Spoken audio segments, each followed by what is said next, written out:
go indoors, you couldn't go in certain businesses, and you didn't want to be around them, and they were being blamed for all of society's problems. This continues to be a pandemic of the unvaccinated. If you want to get an abortion, get an abortion. If I want to get the vaccine, I get to choose. So you can't force.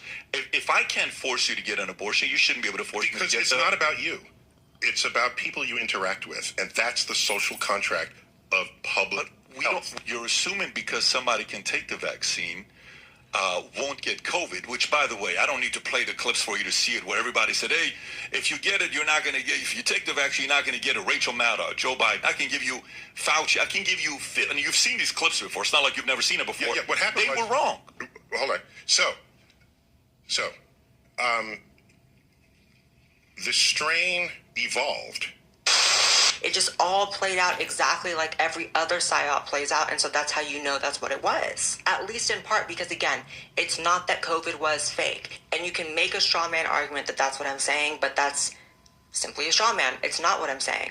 Whether it's a virus that was engineered for the purpose of this grand experiment, or a virus that really did accidentally get let loose, that government sees the opportunity. See, that's the thing. People talk about false flags. There's multiple types of false flags.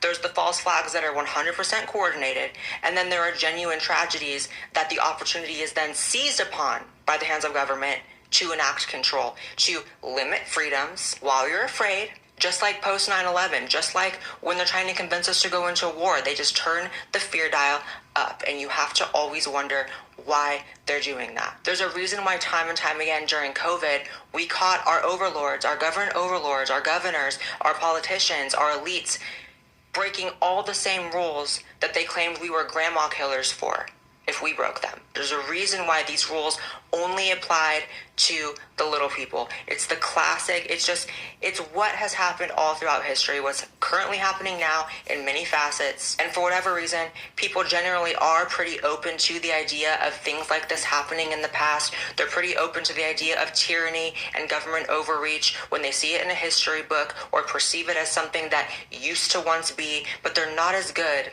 as spotting it, identifying it, and calling it out when it's happening in the moment, which is the most important time to do it.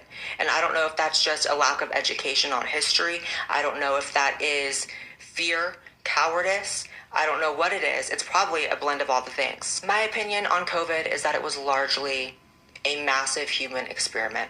I see it as an attempt to make people poorer, sicker, more tribal, more traumatized, more dependent on government, and more willing to allow freedoms to be eroded. Because if you're willing to let the government put you on a de facto house arrest and